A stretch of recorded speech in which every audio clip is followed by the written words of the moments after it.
first off, welcome to Dublin. Thank you. What do you make of the city so far? It's awesome. I like it a lot. Yeah, are you going to stay around after the fight to see it a little bit? Yeah, I'm staying an extra 4 days after the fight. So Nice. definitely once a lifetime experience. So I definitely want to stay and experience some stuff after the fight. Absolutely. I don't think that obviously when you signed on to have this fight, you didn't think when all was said and done that you'd end up being the highest ranked fighter on the entire card.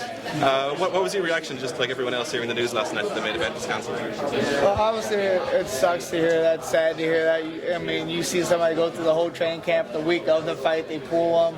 I think that would have been an awesome fight, but I think there's still some great fights on this card, and it should still be a good card to watch, a great card to watch. Absolutely.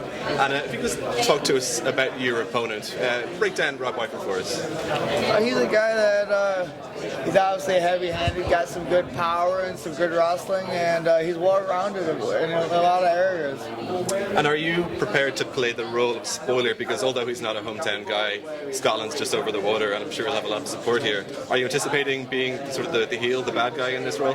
Yeah, we're looking at the fight, and they told me where I'm fighting and who I'm fighting. I figured I'd be the guy that I'm not gonna get cheered and booed, but I like that. That's my favorite role. You know, it's cool to get cheers and stuff, but I feed off the energy of the boos just as much as that.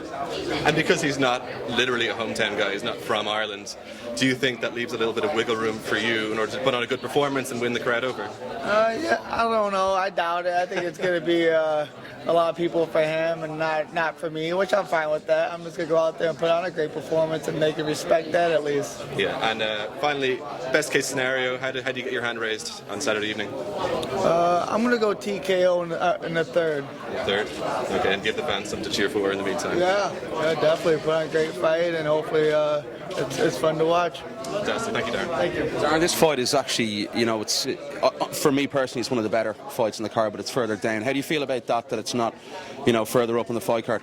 You always want to be higher up in there and towards the main card or on the main card, but in the beginning I was a little sad about it, but it is what it is. I got to come out here. I'm coming off of a loss. I got to come out here and win this one, and then hopefully the next one I'm higher up.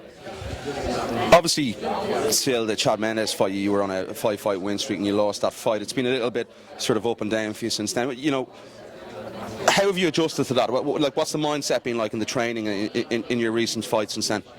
The last few fights have just been. I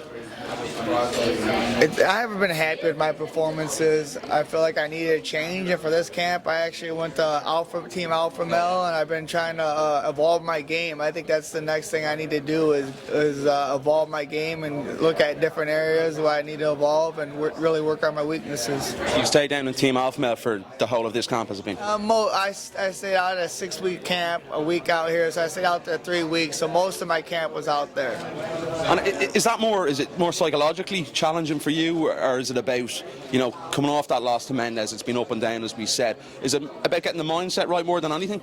I think it's a little bit of the mindset. I think more than anything, it's just the little techniques I need to do. I mean, every fight I had other than the Mendes when he knocked me out has just been just little minor things could have changed that whole fight. So that's what I'm trying to do, change those little minor things, fix my game, tighten my game up, and then make myself a better fighter as a whole. How do you go about doing that on Saturday night? Say again? How do you go about doing that on Saturday night against Robert Whitefoot? For me, it's just going out there and staying relaxed and do what I do. I'm a grindier fighter and staying tight and put the pressure on him. With the recent cuts, obviously, in the UFC, is there a lot more added pressure going into this fight? I wouldn't say more pressure. I've been in the UFC for a long time, and this is not the first time that they've cut a lot of people and people have fights. I've been on those cards before, so I really think there's more pressure, but I think there's always pressure in sports like this, and I think I fight the best when they put those type of pressures on me. So give me a fight prediction for Saturday night, you against Robert Whitefoot. I'm going to go third round TKO. I think I'm going to set a hard pace and finish him in the third. It's a fight I'm definitely looking forward to. Appreciate the time today. Thank you.